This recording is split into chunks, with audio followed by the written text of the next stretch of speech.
नमस्कार. अश्विनीज food lab मराठीमध्ये मी अश्विनी तुम्हा सर्वांचं खूप खूप मनापासून स्वागत करते. तर आज आपण बनवणार आहोत आलू गोबीची भाजी. ही भाजी तर तुम्ही हॉटेल्समध्ये किंवा लग्न समारंभात सगळीकडे खाल्ली असणारच आहे. पण आज ही भाजी आपण घरी आणि एकदम केटररसारखी किंवा हलवाईसारखी कशी घरी बनवायची ती मी आज तुम्हाला सांगणार आहे. कधी घरी पाहुणे येणार असेल आणि आपल्याकडे फक्त कोबी आणि बटाटे असतील तर ही भाजी एकदम उत्तम ऑप्शन आहे. तर चला बनवूया आलू गोबी. सगळ्यात आधी इथे आपल्याला एका कढईत थोडंसं तेल घ्यायचं आहे. तेल इथे आपण थोडं जास्त वापरायचं आहे कारण की आपण इथे पहिल्यांदा फ्लावर शॅलो फ्राय करून घ्यायचा आहे. तर इथे मी जवळजवळ अर्धा किलो फ्लावर घेतला आहे. त्याला स्वच्छ धुवून त्याचे फ्लोरेट्स वेगवेगळे करून घेतले आहे आणि ते फ्लोरेट्स आपण इथे तेलामध्ये शॅलो फ्राय करून घ्यायचे आहे.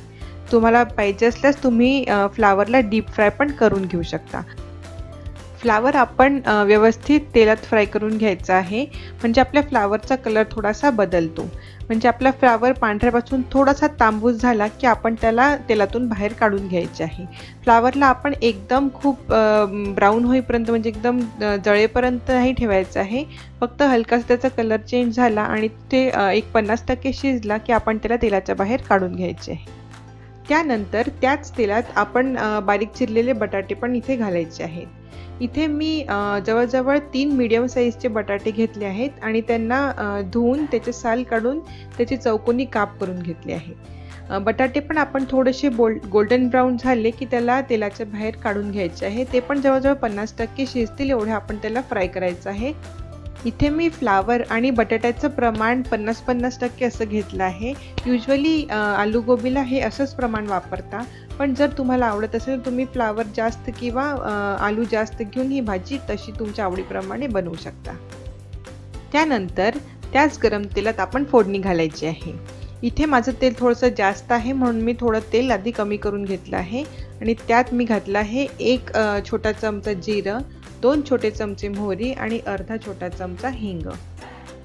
याला एकदा मिसळून घ्यायचं आहे आणि मोहरी तडतडली की त्यात आपण घालायचं आहे थोडंसं आलं, लसूण आणि बारीक चिरलेला कांदा. इथे मी आलं लसणाचे तुकडे वापरले आहे. तुम्हाला पाहिजे असल्यास तुम्ही इथे आलं लसणाची पेस्ट पण घालू शकता. कांदा इथे मी एक मोठा कांदा घेतला त्याला बारीक चिरून घेतला आहे. कांदा आपल्याला छान तेलात परतून घ्यायचा आहे आणि थोडासा मऊ होईपर्यंत आपण त्याला शिजवायचा आहे. कांदा इथे आपल्याला खूप ब्राऊन होऊ द्यायचा नाही आहे. त्यानंतर त्यात आपण घालायचं आहे 1 छोटा चमचा हळद, 2 ते 3 छोटे चमचे लाल मिरचीची पूड आणि 2 ते 3 छोटे चमचे गरम मसाला. हे सर्व मसाले आपण कांद्यासोबत छान तेलात भाजून घ्यायचे आहे. जेव्हा हे मसाले भाजतात तेव्हा त्यांचा खूप मस्त सुवास सुटतो. हे थोडे परतून झाले की त्यानंतर त्यात आपण घालायचं आहे बारीक चिरलेला टोमॅटो. इथे मी जवळजवळ 2 छोटे टोमॅटो वापरले आहेत. टोमॅटोला पण आपण इथे थोडंसं शिजवून घ्यायचं आहे म्हणजे टोमॅटो मऊ होईपर्यंत आपण टोमॅटोला शिजवायचं आहे. टोमॅटो शिजतानाच आपण यात थोडंसं चवीपुरते मीठ घालायचे आहे. मीठ घातल्यामुळे टोमॅटो शिजायला मदत होते आणि आपले टोमॅटो पटकन शिजतात.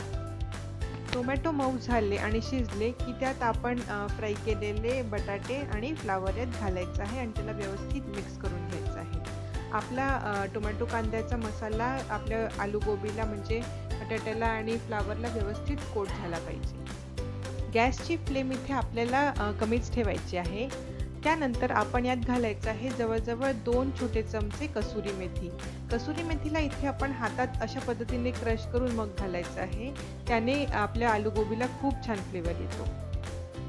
कसुरी मेथी मिक्स करून झाली की त्यानंतर आपण आपल्या आलू गोबीला झाकून जवळजवळ 2 ते 3 मिनिट कमी गॅसवरती शिजू द्यायचे आहे. जवळजवळ 2 ते 3 मिनिटांनंतर आपली आलू गोबी रेडी आहे सर्व करायसाठी. ही आलू गोबी तुम्ही पुरी, पराठा, नान, रोटी, फुलका किंवा चपाती, स्टीम राईस, जीरा राईस, पुलाव किंवा तुमच्या आवडीच्या कुठल्याही राईससोबत एन्जॉय करा. तर माझी ही रेसिपी वापरून तुम्ही आलू गोबी नक्की बनवा, खा आणि सगळ्यांना खाऊ घाला आणि कमेंट बॉक्समध्ये मला सांगा की तुमची आलू गोबी कशी झाली. जर तुम्हाला माझा हा व्हिडिओ आवडला असेल तर लाईक, शेअर आणि सबस्क्राईब करायला विसरू नका. आणि सबस्क्राईब केल्यानंतर बेल आयकन पण नक्की दाबा. बेल आयकन दाबल्याने मी जेव्हा कधी कुठली नवीन रेसिपी टाकेल त्याची तुम्हाला नोटिफिकेशन मिळतील आणि तुम्ही माझी कुठलीही रेसिपी मिस करणार नाही. चला तर भेटूया पुढच्या व्हिडिओमध्ये. तोपर्यंत cook with love and serve with a smile. Thank you. Bye bye and take care.